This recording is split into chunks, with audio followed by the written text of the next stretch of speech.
And welcome everybody to another edition of the GSMC Sports Podcast brought to you by the GSMC Sports Network. As always, I'm your host Kenneth Gruenfelder, and it's great to have you guys here on this Friday, April 25th.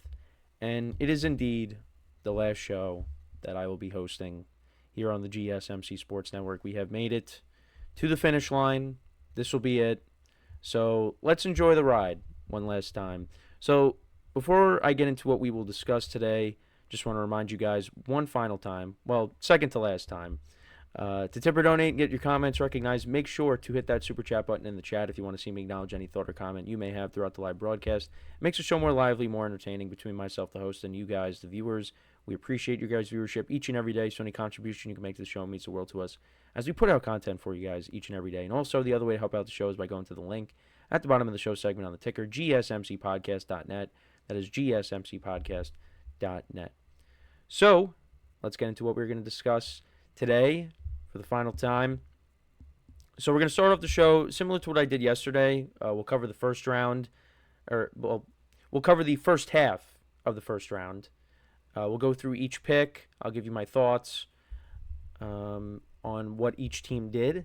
Then we will do the same thing in the second part of the show. We'll go through the second half of the first round.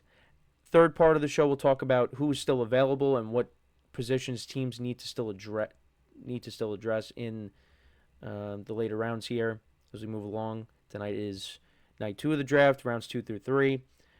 We will also get into talking about the NBA action from last night, a few games, and then we'll take a look at the games that will be played tonight.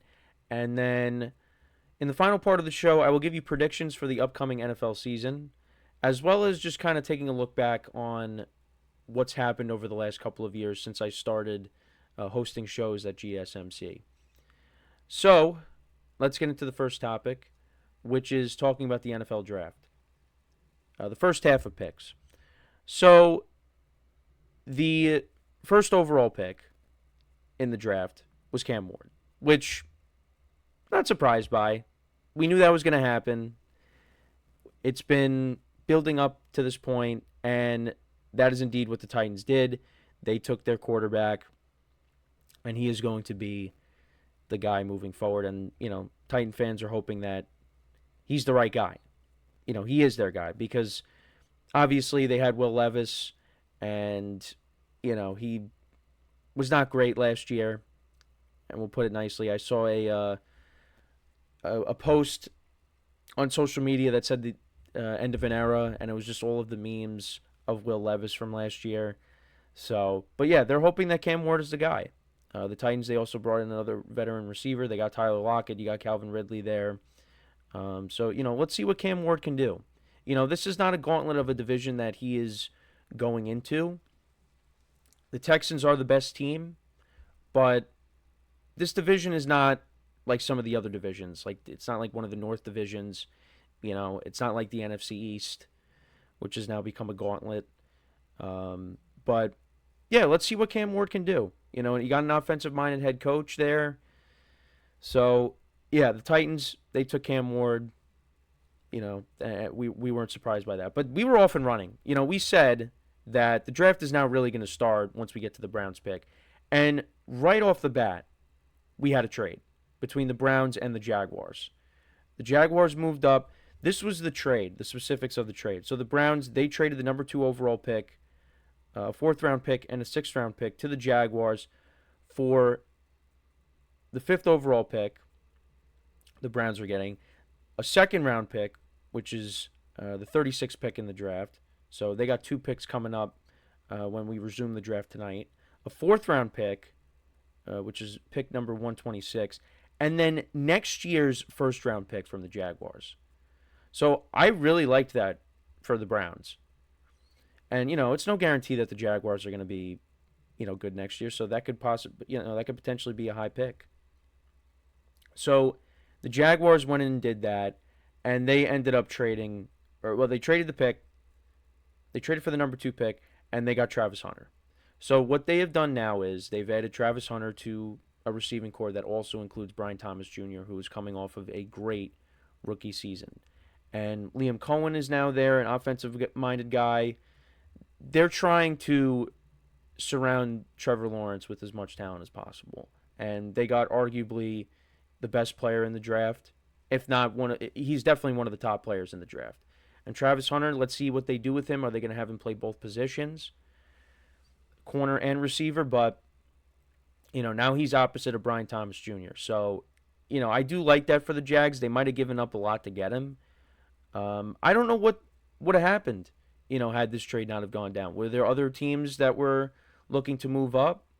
Would the Browns have maybe traded that pick to somebody else? But I do like this more so for the Browns just because, you're getting a first rounder for next year from the Jags. So that was the number 2 pick. Then at number 3, again, we figured this was going to happen. But again, you weren't sure. Giants ended up taking Abdul Carter from Penn State. And you got to be very excited about the Giants defense. They also picked up Kayvon Thibodeau's 5th-year option. So you got Abdul Carter. You pair him up with Brian Burns and Dexter Lawrence. You got Kayvon Thibodeau. They improved the secondary in the offseason. This defense on paper looks pretty good. So, and the Giants, along with the offensive line, they've been searching for that pass rush again. And last year, they went out and they traded for Brian Burns. Dexter Lawrence has really come along and become a solid player. Kayvon Thibodeau hasn't really lived up to the hype. But now you bring in Abdul Carter, and, there are some tough teams in this division. And you got to be able to get after the quarterback. Now, the quarterbacks that are in the division are also mobile. But Abdul Carter can, he's a versatile player. He could play linebacker. He could rush the passer off the edge. I know there's a bit of an injury concern with him, but this is arguably the best player in the draft. And the Giants, this was a home run pick. This was a no-brainer pick, but I was happy with that. I know I said I wanted Travis Hunter, but I was happy with the Abdul Carter pick. The Patriots took Will Campbell with the 4th pick. I was thinking maybe they could trade down, but they ended up not doing that. They took Will Campbell, who was arguably the best tackle in this draft, to protect Drake May. So I really don't have any problems with that. The Browns, they ended up taking a pass rusher. They took Mason Graham from Michigan, defensive lineman out of Michigan. That was a good pick. Obviously people were talking about, if they went and had Abdul Carter and had him line up opposite of Myles Garrett. That didn't happen, but hey, I'm fine with that pick. Ashton Genty ended up going to the Raiders, so I was right on that. So I started off 6 for 6. But obviously, the Jaguars and the Browns made a trade, so it wasn't exact, but I started off 6 for 6 when comparing it to my mock draft. But yeah, the Raiders, they were not good at running the football last year.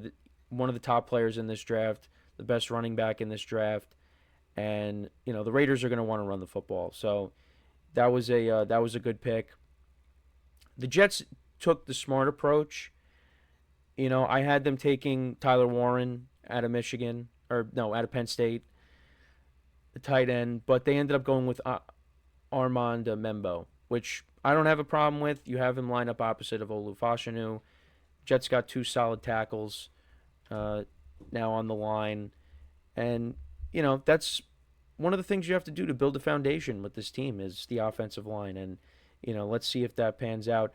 I did have the Panthers taking Tetairoa McMillan, and they indeed did that. He was, the second receiver, I guess, technically taken off the board. But I figured, look, the Panthers need another weapon. You have Xavier Legette, Adam Thielen, Jalen Coker. They needed another receiver, and they went out and got that. Bryce Young looked a lot better after he came back in from his benching. So hopefully, with now another weapon added to that offense, he can maybe take that next step. Anthony in the chat, what's going on? He said, what is your grade for my Dolphins? Did you like that? We drafted Kenneth Grant at 13, or did you feel we should have traded down and could have gotten him in the mid-teens, early 20s? I mean, I don't have a problem with it. Look, defense is a weakness for the Dolphins. They need to improve that. I actually had him going to, I think I had him going to the Bengals, but yeah, I don't have a problem with it. Maybe they could have traded down. I mean, there's a lot of things the Dolphins could have did. Maybe they could have addressed the offensive line. Um, are you surprised that Colston Loveland was drafted before Tyler Warren? I guess a little bit, just because I think a lot of people had Warren going ahead of him. But uh, yeah, so we'll get to that in a second. But the Saints. So I had Shador Sanders going to the Saints. That did not happen. They ended up taking Calvin Banks Jr., tackle from Texas. I don't have a problem with that. Um, build better protection on the offensive line. So that was their pick. Colston Loveland, yeah, from Michigan. The tight end went to the Bears. Another weapon for Caleb Williams. I would have loved to have seen the Bears maybe trade up and get Genty, but that didn't happen. The Bears, I think, will take a running back at some point in the draft, maybe in the second round. But yeah, I'm fine with that. Again, another weapon for Caleb Williams. The 49ers took Mikael Williams from Georgia, another pass rusher, line up opposite of Nick Bosa. The 49ers, they kind of have to revamp that defense in this draft because they did lose some guys in free agency, let guys go. So, yeah, didn't have a problem with that. Some people think the Cowboys kind of reached on their pick, taking Tyler Booker out of Alabama, guard. I had them taking a playmaker. I thought they could have maybe used one there, but maybe they were going to add one later in the draft. But look, Zach Martin retired. They needed to replace him, so they replaced him with Tyler Booker. We get to Kenneth Grant, defensive lineman from Michigan. Like I said, the Dolphins' defense was a weakness, so I didn't have a problem with that. The camera is acting up, which it's we knew this was going to happen. Final show, but I feel like it's going to subside, and there it goes. It subsided.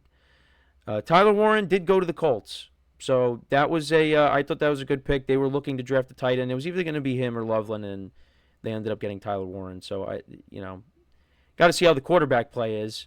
Anthony says your screen is glitching. Yes, I am aware of that. It happens, at least once, almost every show or every other show. But if it continues, we'll fix it. But sometimes it'll stop. But yeah, so that was the Colts pick. Jalen Walker, taken by the Falcons, linebacker out of Georgia. Don't have a problem with that. Falcons, their weakness was defense last year, so I don't have a problem with that. Walter Nolan out of Ole Miss was taken by the Cardinals. Again, defense was a weakness. They added Josh Sweat, so they're trying to improve that defense. Shamar Stewart was taken by the Bengals, an edge rusher out of Texas A&M. Bengals need to go defensive heavy in this draft. They have to do that, and so far they have done that.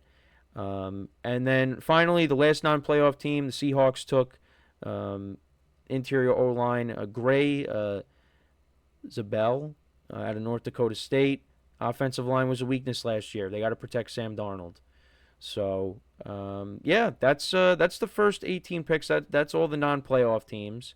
A non-playoff team does make another pick when we get into the second part of the show. But yeah, let me know what you guys think, though. What were your surprises?